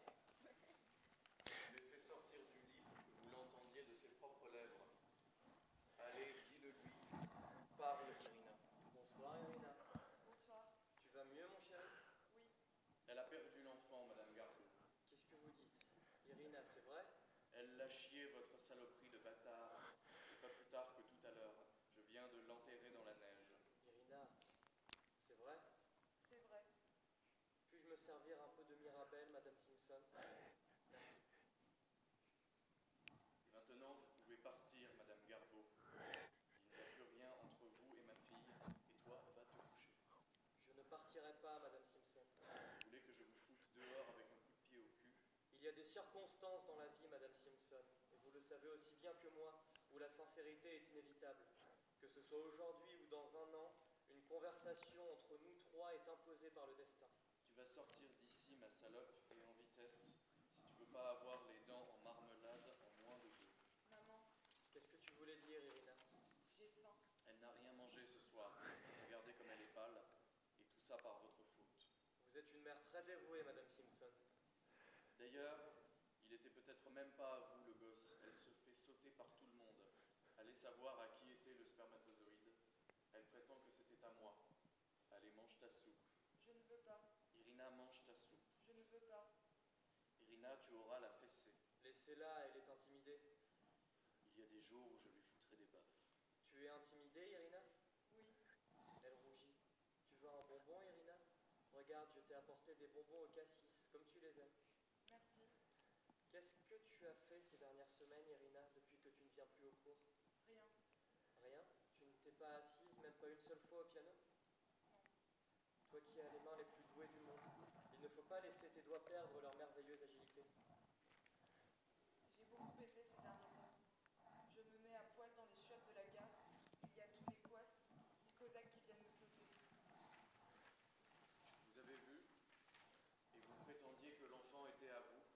Laissez-moi lui parler. L'enfant était à elle. Qu'est-ce que tu dis, Irina? L'enfant, c'était à vous. Irina, tu as dit qu'il était à moi. Ce n'est pas possible, puisqu'il était de 3 mois. Tu me dis 4 mois. Oui, il n'était pas plus grand que ça. Il était de 3 mois. C'est à elle, c'est à son mari à elle. Lui aussi me pesait pas mal à cette époque. Irina, que dis-tu? C'est à vous, c'est à votre mari, à vous. C'est peut-être à un cosaque. C'est pas à elle. Tu ne sais même pas qui est le père de cet enfant? Je ne suis pas sûre. Je ne peux pas le supporter. Adieu, Irina. Je préfère être dévoré par les loups. Ah non, attendez. Puisque vous êtes venu lui faire une déclaration d'amour, vous allez la faire, et tout de suite. Parce que vous nous preniez pour des bourgeoises à la gomme, Madame Garbeau, vous preniez la petite pour une connasse bourgeoise comme vous, qui aurait passé sa vie avec son gros derrière assis à côté du vôtre, en train de jouer le piano à 4 mains. Hein. Mais allez-y, osez, regardez-la bien en face, regardez-la aller, cherchez-y du romantisme, vous qui êtes si sophistiqués. Il n'avait pas plus de 10 ans qu'il allait déjà se faire prendre par les Arabes du côté de la Huchette. Regardez-la bien en face, votre élève de piano la plus douée. Mais demandez-moi sa main, Minas, allez-y. Irina, mon père m'a éduqué au milieu des orchidées et des fourrures. Je n'ai pas connu ma mère. Mon père était consul en Chine, c'est là où j'ai appris à jouer le piano. J'ai grandi dans le romantisme. Tout ce qui est exotique était pour moi naturel, quotidien. J'ai eu un fils d'un homme marié quand j'avais à peine 16 ans. Un homme qui par la suite m'a traîné dans la boue. J'ai haï cet enfant. Il était anormal. Je l'ai tué de mes propres mains et je l'ai enterré sous un parterre de roses. Comme châtiment pour mon crime, mon père m'a fait greffer un sexe d'homme. Ensuite, il est mort de chagrin. J'ai connu Garbenko lors d'une réception que j'ai donnée pour le premier anniversaire de la mort de mon père. Garbenko n'a jamais été pour moi que le temps d'une valse prolongée à travers de trop longues années. Avant de te rencontrer, ma vie était aussi froide que la neige qui nous entoure. Je t'aime, Irina. Je voudrais repartir en Chine avec toi. La maison de mon enfance nous attend toujours au milieu des nénuphars. Garbenko arrivera d'une minute à l'autre avec 40 chiens et un traîneau de police. Nous pouvons atteindre le transsibérien avant l'aube. Quand les autorités militaires s'apercevront de ta disparition, Garbenko étouffera l'affaire. Pars avec moi, Irina. Oui. Tu as dit oui, Irina? Tu veux que je fasse tes valises? Oui, maman. Il n'y a pas beaucoup de place dans un traîneau. Prends mon manteau qui est plus chaud que le tien et un filet avec des poupées arabes. Tu n'auras besoin de rien là-bas. Je prendrai aussi les culottes rouges que m'a donné l'oncle. Tu les as sur toi, chérie. Je vais te chercher tes bouquins. J'ai envie d'aller aux toilettes. Allez, accompagnez-la vous-même, comme ça vous vous habituerez. Non, pas elle. Irina, c'est moi qui t'aiderai désormais à faire tes petits besoins. Pas vous. Tu rougis? Mais pourquoi? Pourquoi as-tu honte de moi, mon chéri? J'ai pas honte. Alors, viens. Pas avec vous. Allons, Irina. Pourquoi? Je veux pas avec vous. Je préfère avec elle. De quoi as-tu honte, chéri? J'ai pas honte. Alors viens. Non, c'est passé, j'ai plus envie. Tu es sûr, mon chéri? Oui. Si je la connais. Regardez, vous sentez comme ça pue? Elle a déjà chié. Viens que je te lave. Et tu voulais emporter les culottes de l'oncle Pierre. Elles doivent être dans un état, tes culottes. Laissez-moi vous aider. Non, je ne veux pas. Pourquoi, mon chéri? Je ne veux pas me laver. Mais il faut se laver. Je ne veux pas. Vous sentez comme ça pue? Allez, prenez un peu de gravel. Irina, il faut te laver. Nous allons entreprendre un long voyage. Je ne change rien, je ne veux pas me laver. Vous avez vu? Elle arrête pas. Laissez-moi lui parler. Madame Simpson a toujours été une bonne mère pour toi, Irina. Tu es d'accord? Oui. Mais tu ne l'aimes pas. Non. Pourquoi? Parce que vous êtes plus bonne qu'elle. Elle est très bonne, Irina. Elle t'a sacrifié sa vie. Si elle s'est fait opérer, c'est pour pouvoir être déportée avec toi. Tandis que moi, je te connais à peine. Qui te dit que je ne te laisserai pas tomber un jour comme je l'ai fait pour Garbenko? Regarde les choses en face, Irina. Madame Simpson ne t'a jamais laissé tomber. Tu es le seul amour de sa vie. Tu vas lui refuser de te laver alors que c'est les derniers moments de ta vie que tu passeras avec elle? Non. Alors allons nous laver. Elle en fait des manières. Non, je ne veux pas. Mais Irina, qu'est-ce qui te prend? C'est pas la première fois que je te lave, non? Je veux qu'elle m'emmène comme ça. Si elle m'aime, elle doit m'emmener comme ça. Irina, ça n'a rien à voir. Si. Mais Irina, est-ce que tu te rends compte que tu dois prendre le Transsibérien qui est plein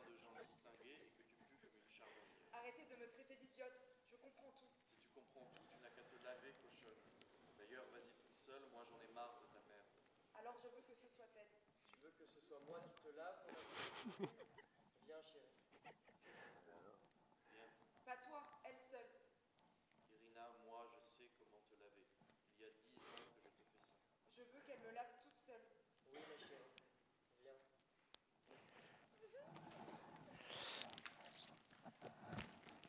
Merci.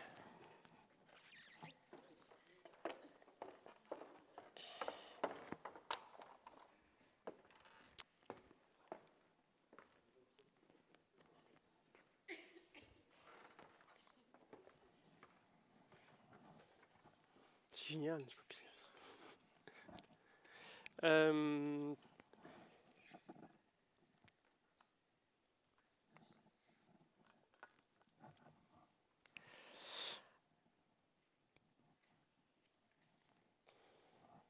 Alors non, mais alors première question. Mais alors si on s'intéresse,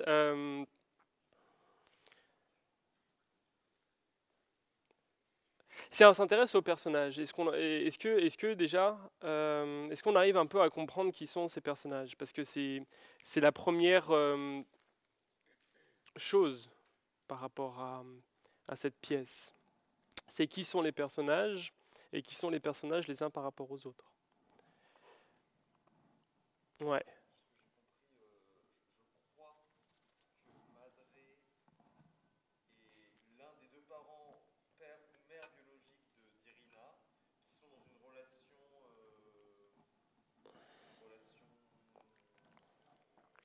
Non, mais du coup, je veux dire amoureuse parce qu'il n'y a pas. J'ai pas pensé que c'est une relation amoureuse, mais du moins un rapport charnel l'un avec l'autre. Et qu'à côté de ça, il y a le personnage de Garbo. On va faire un truc. Attends 2 secondes. Je vais enlever tout ça. Bon, même si c'était important, mais vous avez compris. Hein. Bon, voilà, hop. Regarde, si on met, ok. Si on met Irina ici, on va enlever le reste aussi, on s'en fiche. Pas sa copie. Copie, hop. Voilà, ça aussi la date, on s'en fiche. Hop. Que copie. Irina ici, si on met Madré là. Et on va mettre Garbo ici. On va essayer de fonctionner à tout ce qu'on sait ou tout ce qu'on a compris. Ça, c'est quand on va dire que c'est les relations.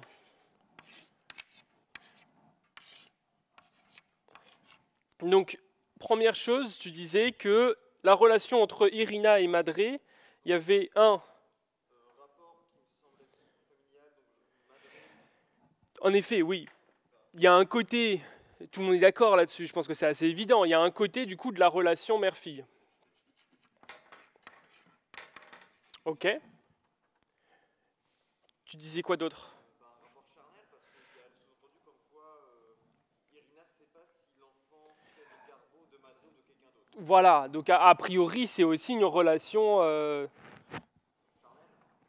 sexuelle. Sexuelle.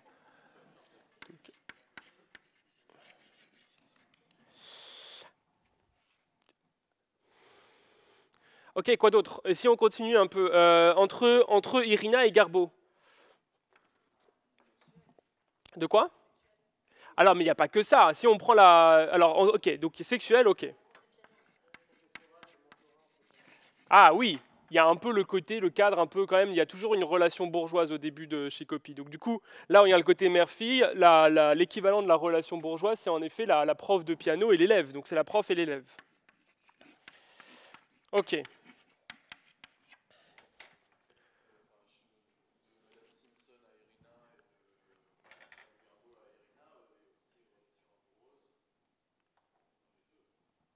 Ah ouais, j'ai mis sexuel, mais c'est moi qui... Allez. Ça prête à débat, hein, mais on va pas... C'est un autre débat. Ok. Amour sexuel. Donc mère-fille, prof-élève. Parce que c'est vrai que Irina Madré, on pose la question, est-ce que Irina aime Madré? Et elle répond que non.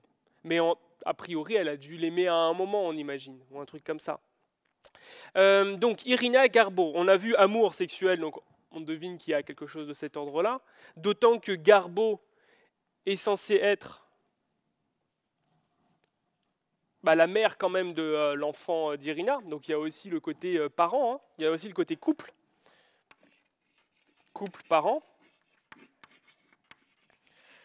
Il y en a d'autres, hein. Irina Garbo, il y en a plein d'autres.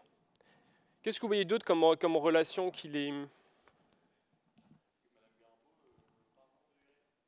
Non, couple parent, c'est-à-dire qu'en gros, ils sont tous les deux parents d'un enfant, qui en l'occurrence a été tué par Irina. Mais a priori, c'est... bah oui, puisque Irina dit l'enfant vient de Garbo. Ouais. En effet. Donc du coup, ça va être... c'est ça, c'est la maîtresse donc du coup de la Irina, c'est aussi... Comment on pourrait mettre ça? C'est la maîtresse du mari Garbo, de Garbenko. Ok, quoi d'autre?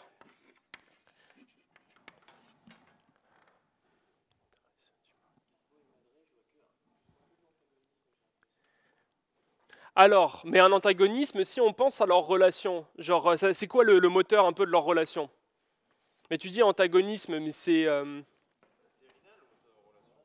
Ouais. Donc, du coup, mais elle s'oppose en tant que quoi? C'est-à-dire qu'en fait, si vous voyez un peu le combat de coq, il y a quand même un combat de coq. Un premier combat de coq, c'est un combat entre deux mères. C'est-à-dire que c'est un peu le truc... donc il y a d'abord le combat entre deux mères. Ensuite, il y a le combat entre... de quoi? Il y a le combat aussi entre deux amantes. Ouais. Il y a le combat aussi entre deux, comment on pourrait dire, quelqu'un avec qui on a un enfant de deux parents, parce qu'il y a aussi un conflit sur la maternité, paternité de l'enfant quand même, parce que du coup on voit bien qu'il y a un moment où Madré se vexe même du fait que du coup Irina dit que c'est elle et qu'elle est sûre. Donc il y a aussi cette couche-là. Donc c'est aussi deux personnes qui revendiquent, bon du coup amante ça va un peu avec.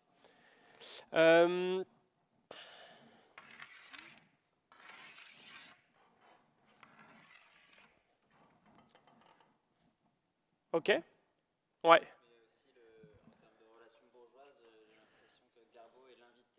Bah oui, quand même. Ouais, complètement. La Mirabelle, et en plus de ça, il n'y a pas eu les introductions, mais en effet, il y a le... C'est l'hôtesse et l'invité. Et puis elle amène sa fille dans sa chambre, donc du coup elle le ramène. Entre Irina et Madré, c'est en effet la relation prof-parent qu'on retrouve. Oui, c'est vrai qu'il y a complètement la relation prof-parent. Ouais.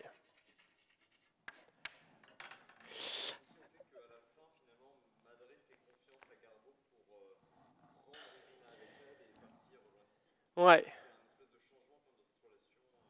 Bah ça, de l'antagonisme, ça vient, parce qu'en fait c'est bizarre qu'elle baisse aussi vite les bras Madré d'une certaine manière. En effet. Est-ce qu'on voit d'autres choses? Est-ce qu'en termes de relations, on a à peu près tout?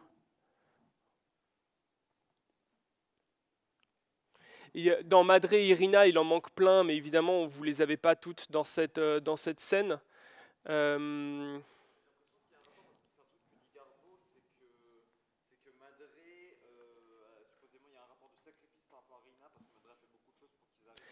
Ouais, on a même une durée en fait. On sait que les deux se connaissent depuis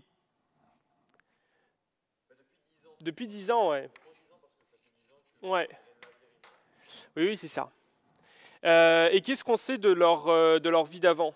Alors ça, du coup, c'est un peu plus dur parce que je suis pas sûr qu'on ait beaucoup. Ouais.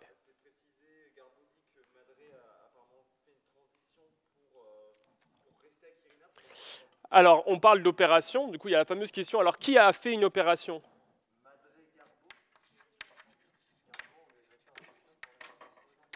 Alors, il y a en effet une opération avec Madré, une opération avec Garbo, et qu'est-ce qu'on sait d'Irina?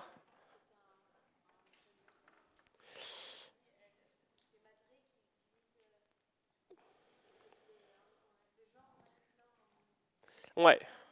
Oui, en effet, pour dire qu'il s'est tapé rue de la Ruchette. Ouais. Et ça, ça va faire partie des choses un peu intéressantes. Donc, du coup, on imagine aussi opération. Là, on ne le sait pas, mais il y a aussi opération.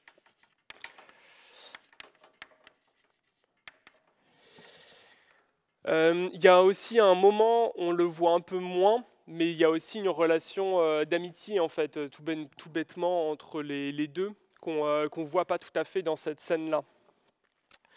Mais du coup, en fait, qu'est-ce qu'on sait de leur identité de sexe et de genre à ces personnes? C'est très fluide. Parce qu'en effet, il y a un premier... si on reprend un peu nos questions en tête, bah, la pièce, elle a quand même un titre, quoi. Oui, mon texte. La pièce s'appelle L'homosexuel.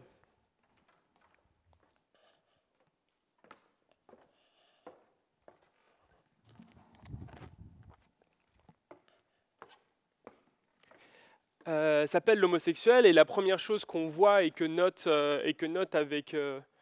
avec raison Thibaut Croisy, c'est que la première chose que l'on peut remarquer en fait tout de suite, c'est que parmi ces trois personnages-là, il n'y a pas d'homosexuels.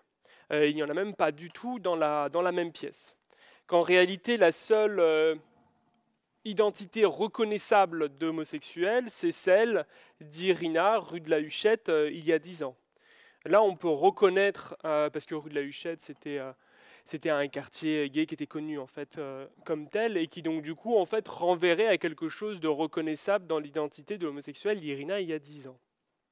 Mais sur les trois personnages qu'on voit en fait au présent, la première chose qu'on voit, c'est qu'il n'y a pas d'homosexuel. Et ça nous renvoie à la première attente politique. Bon, du coup, quelque chose que j'ai effacé là, mais vous vous rappelez que la première attente politique qui ferait d'un artiste un allié, c'était l'attente de visibilité, l'attente d'une représentation sur scène.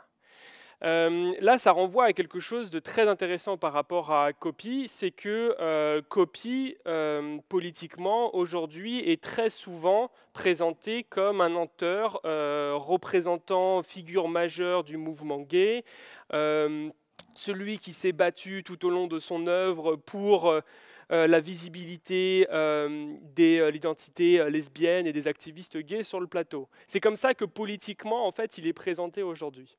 Et ce que montre Thibaut Croisy, et qui est très intéressant, c'est que non seulement en fait, Copy de son vivant n'a jamais été tout à fait militant, c'est-à-dire qu'il n'a jamais été vraiment un révolutionnaire, il n'a même pas fait partie comme figure en tout cas un peu marquante du phare, qui est le Front homosexuel d'action révolutionnaire, qui est créé en 71 dans un milieu qui était très proche de lui.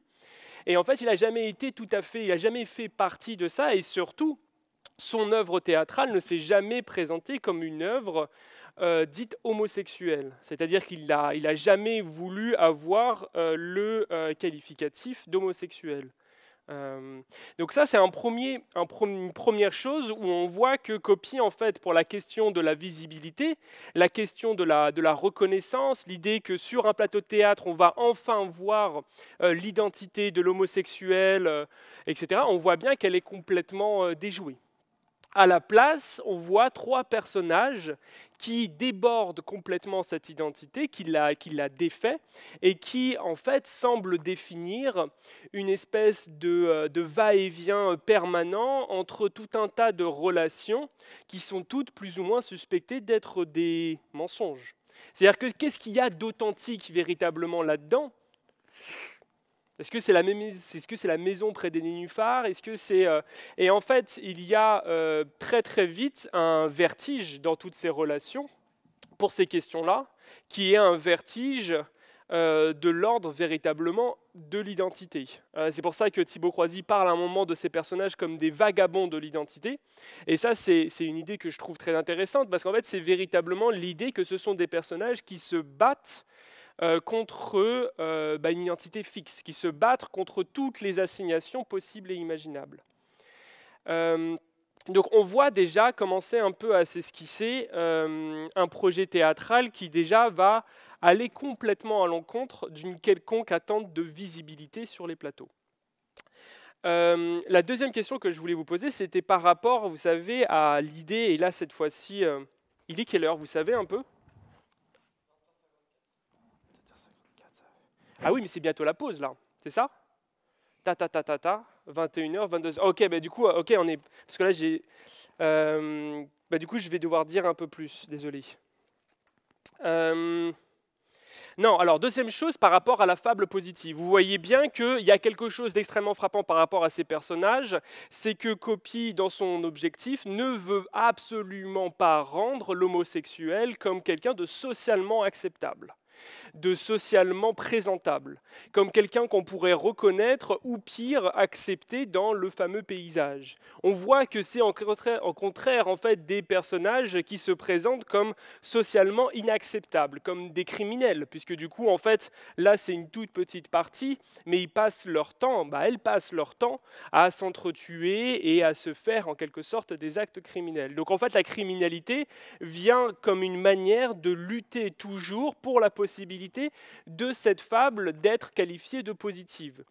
Derrière la fable positive, il faut comprendre que le combat en fait de Copy par rapport à ces personnages, c'est pour lutter la sociabilité un peu lisse que le mouvement gay va prendre ensuite dans les décennies en gros de la fin du XXe siècle, c'est-à-dire essayer de donner à voir des homosexuels parfaitement intégrés au capitalisme, des homosexuels qui aujourd'hui peuvent être même qualifiés de droite. Lui, c'était véritablement un combat justement contre la solidité au théâtre de l'identité homosexuelle. Et donc en fait, c'est là où on comprend un peu mieux le titre, l'homosexuel ou la difficulté de s'exprimer. C'est-à-dire que c'est même plus que ça, c'est la difficulté de s'exprimer, mais c'est même l'impossibilité, voire la nécessaire impossibilité sur un plateau de théâtre de dire qui nous sommes, de dire quelle est la relation qui peut nous tisser entre les deux, de dire qui nous sommes réellement. Et là-dessus, j'envoie à une citation de Thibaut Croisy, que je vais lire assez rapidement, parce qu'en fait, il y a un peu là, c'est pas cette question en fait que je voulais tout à fait. Ah non. Ah si, vous l'avez, vous. Pam, pam, pam, pam. Alors, la citation de Thibaut Croisy. « Autant dire qu'on est loin ici de la revendication d'une fierté homosexuelle ou d'un désir de visibilité, puisque tout l'enjeu consiste au contraire à disparaître. » Et là, on touche un peu ce qui, selon moi, est un peu le nerf de la guerre de ces personnages.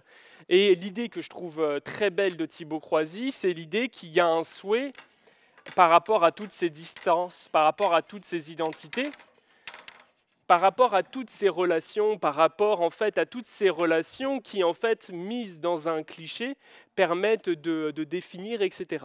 Il y a ces personnages qui expriment un souhait, c'est-à-dire que le fait en fait leur vagabondage définit en creux un souhait qui est celui de la disparition. Je me suis longtemps posé la question de pourquoi, c'est-à-dire si on enlève un peu toutes ces relations, toutes ces identités. Pourquoi, en fait, qu'est-ce qui reste à ces personnages et pourquoi ces personnages mettent-ils autant d'énergie à défaire tous les moyens de les reconnaître, à défaire toutes conditions fixes, etc. L'hypothèse que je fais, mais que je ne fais pas moi, que Annie Lebrun fait, c'est que c'est pour préserver en réalité la question du désir. C'est-à-dire que ce qu'on voit dans la pièce et ce qu'on voit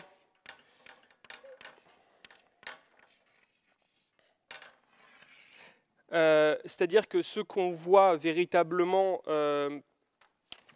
tout au long de la pièce et qui définit, en fait, c'est la seule chose qui reste dans les relations, c'est la seule chose qui devient synonyme de vie sur le plateau de Copy.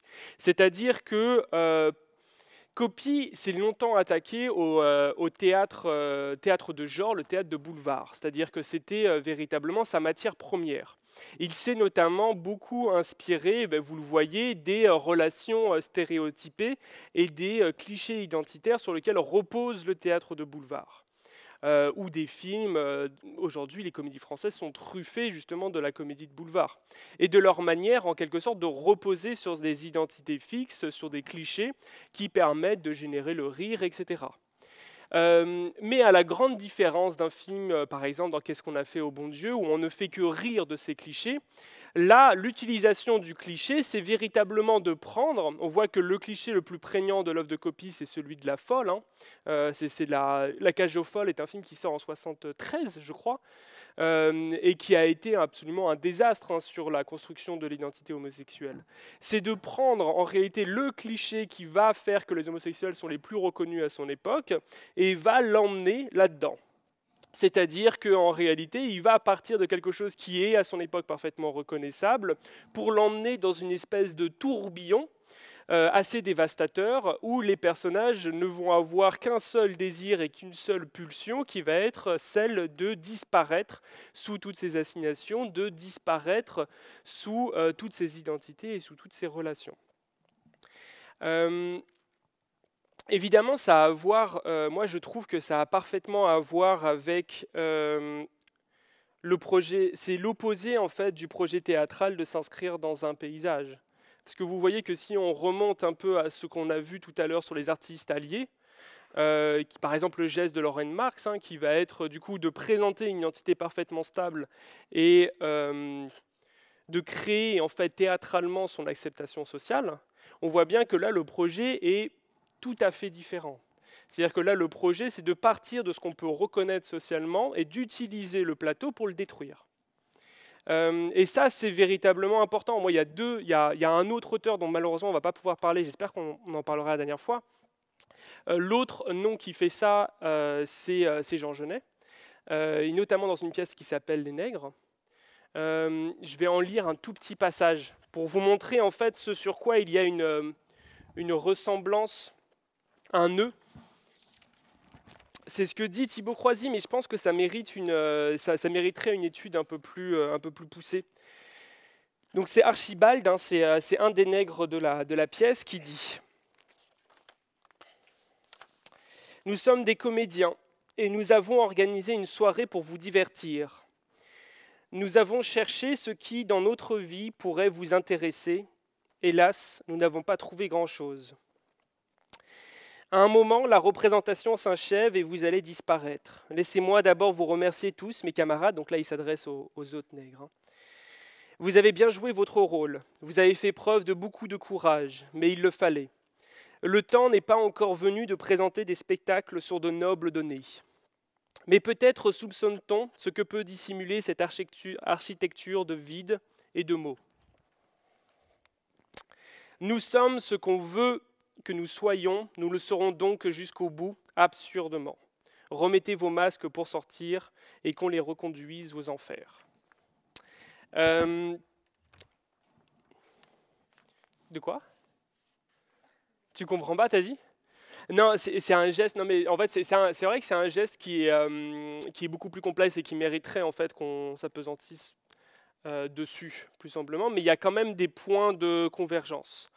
Le premier, c'est de partir en effet d'une identité reconnaissable, celle du coup en l'occurrence du nègre, et de montrer, c'est pour ça qu'il dit je veux que nous soyons ce qu'on veut, en fait je veux que nous soyons ce qu'on veut que nous soyons, et aller jusqu'au bout absurdement, c'est-à-dire en fait d'en montrer la vacuité, c'est-à-dire en faire un masque, être dans la capacité au théâtre de montrer que être nègre, c'est avant tout une affaire de masque, c'est-à-dire quelque chose qui a à voir avec l'image et le vide. Et donc, en fait, ne serait-ce que de montrer ça, c'est une pièce qui essaye de montrer ça. C'est un geste qui est tout à fait similaire à celui-là. C'est-à-dire que l'objectif, encore une fois, c'est de préserver le désir, parce que le désir, en fait, il meurt. À partir du moment où, sur un plateau de théâtre, les identités se fixent, se gèlent, ou sont simplement reconnues par le public, on voit qu'il y a la disparition du désir.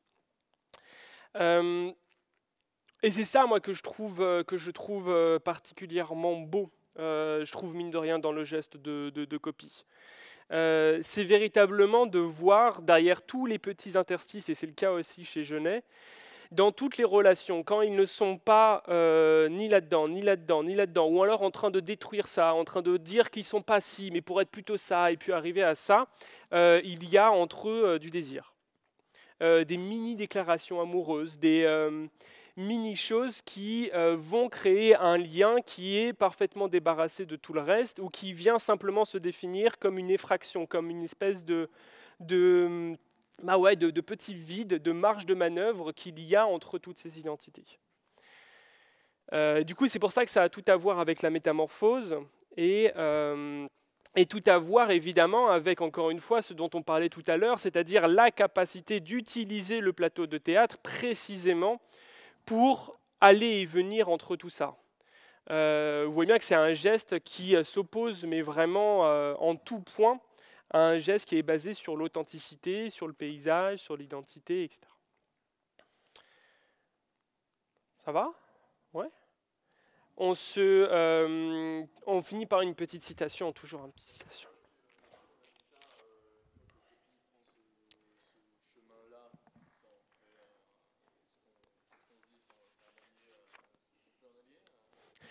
En fait, l'allié, on l'a défini en début comme quelqu'un avec qui on aimerait discuter pour définir ce que socialement est souhaitable. Je ne suis pas sûr que ça soit socialement souhaitable. Ça, c'est pas socialement souhaitable et ça ne se veut pas. Hein. C'est-à-dire que le crime en soi n'est pas présenté comme quelque chose de souhaitable.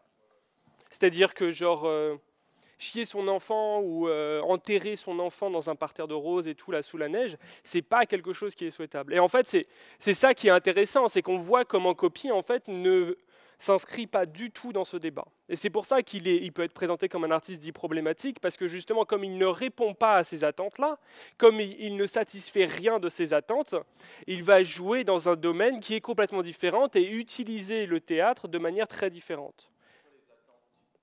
Justement, c'est qu'on ne sait pas quoi faire de ça. C'est-à-dire qu'en fait, moi, c'est un peu... Bon, là, du coup, j'ai dû speeder un peu, mais en fait, le truc que je trouve vertigineux, c'est qu'il y a un moment où tu te dis, mais qu'est-ce qui est constructif là-dedans? Qu'est-ce qui reste? C'est-à-dire, une fois que tu as détruit tout ça, une fois que tu as envoyé valser tout ça, c'est soit des personnes creuses, du coup, c'est soit du vide, soit il reste quelque chose. Et ce petit quelque chose, moi, j'ai été mis un peu sur la piste que ça avait à voir avec le désir. J'ai l'impression que en fait, c'est une tentative de sauver le désir, c'est-à-dire une tentative de sauver le désir des représentations un peu clichés. Mais après, ça, c'est mon hypothèse. C'est-à-dire que c'est quelque chose... Mais du coup, c'est ma manière à moi de répondre à ce truc-là.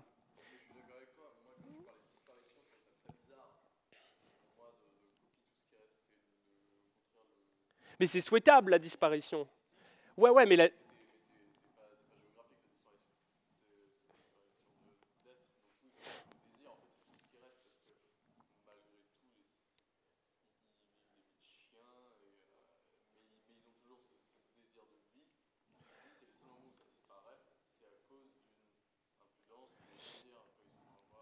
Ouais, c'est ça, ils se font avoir par leur relation, j'ai l'impression, pas les clichés. Dis quoi, mais dis-moi la question.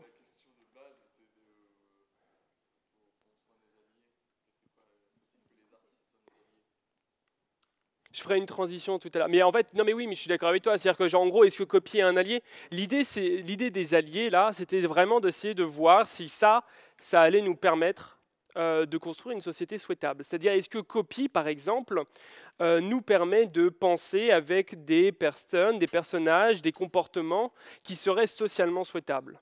Et donc, du coup... Non, mais à partir de ce qu'il fait,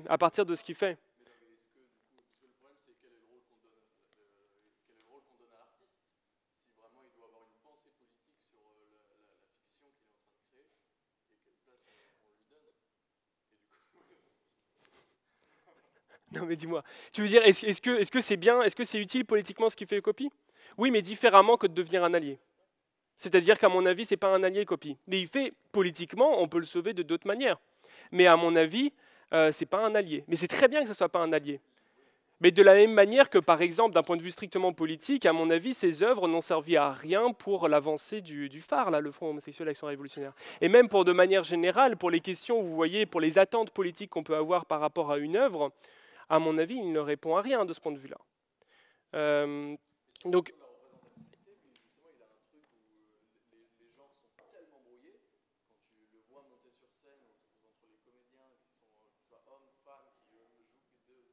Ouais.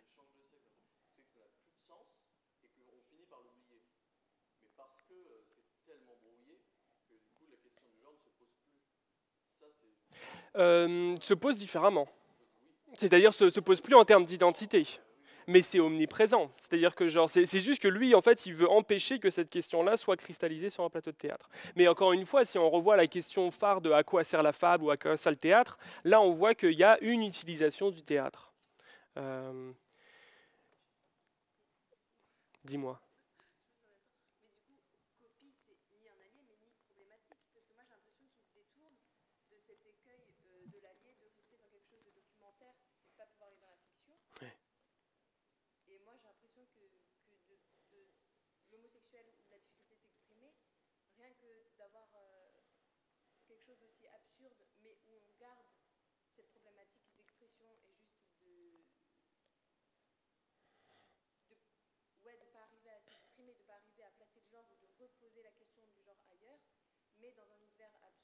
Hmm.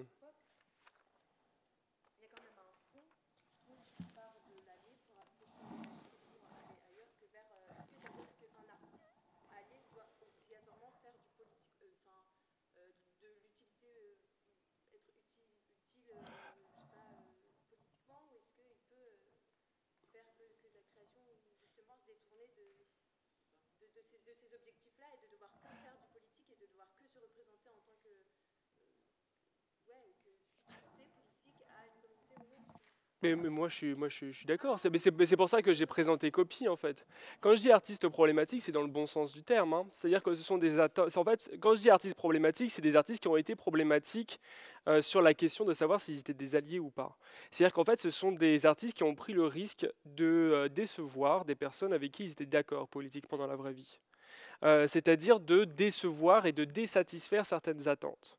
Mais ça, c'est quelque chose qui est très dur. C'est-à-dire qu'en fait, il y avait une pression extrêmement forte, que ce soit à son époque ou même maintenant, qui est l'idée de est-ce que tu dois satisfaire les personnes avec qui tu es d'accord politiquement. Et satisfaire ces personnes-là, tu rentres dans quel type d'attente tu dois satisfaire quelle attente.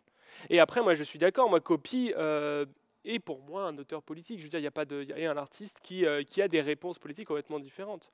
Mais moi, ce qui m'intéresse dans Copy, c'est qu'il s'est positionné en fait à l'encontre d'un certain nombre d'attentes qui aujourd'hui sont encore d'actualité et qui font pression en fait sur les artistes. C'est-à-dire les attentes de visibilité, les attentes de récits positifs est quelque chose qu'on entend aujourd'hui de manière assez massive. Et en fait, l'exemple de Copy, c'est de voir comment, tout en niant une autre utilité du plateau, en fait, l'idée, c'est de libérer le plateau de ces attentes-là. C'est-à-dire qu'en fait, Copy, moi, ce que j'aime beaucoup dans son théâtre, c'est que d'une certaine manière, il a libéré le théâtre de ses attentes, qui en fait peuvent complètement asphyxier tout travail de création. Ça ne veut pas dire qu'il ne faut pas le faire. Il faut qu'il y ait des gens qui satisfassent les attentes. Il faut qu'il y ait Ouais, c'est ça. Ou voilà, ouais, complètement. Où il faut forcément des récits positifs. Et là, on retrouve aussi des trucs que Despentes disait par rapport aux choses, aux parties psychopathes de l'humanité, aux parties aussi avec les choses avec lesquelles on n'est pas tout à fait à l'aise, etc.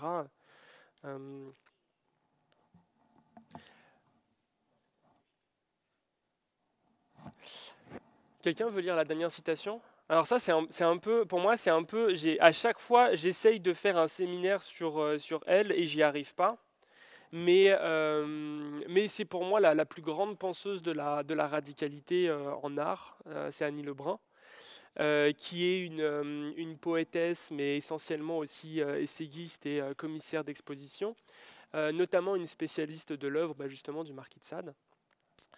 Et qui, du coup, là, je voulais finir sur un petit poème qui, moi, en tout cas, m'a permis d'une certaine manière de comprendre la question centrale qui était de qu'est-ce qui reste? Pourquoi ça, ce n'est pas nihiliste?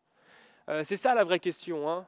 C'est-à-dire que là, du coup, on fout en l'air toutes les fondations, on fout en l'air tous les possibles vivre ensemble, etc. En quoi ça, c'est pas nihiliste? Vous voyez ce que je... Ouais. Quelqu'un lit? Allez, c'est parti.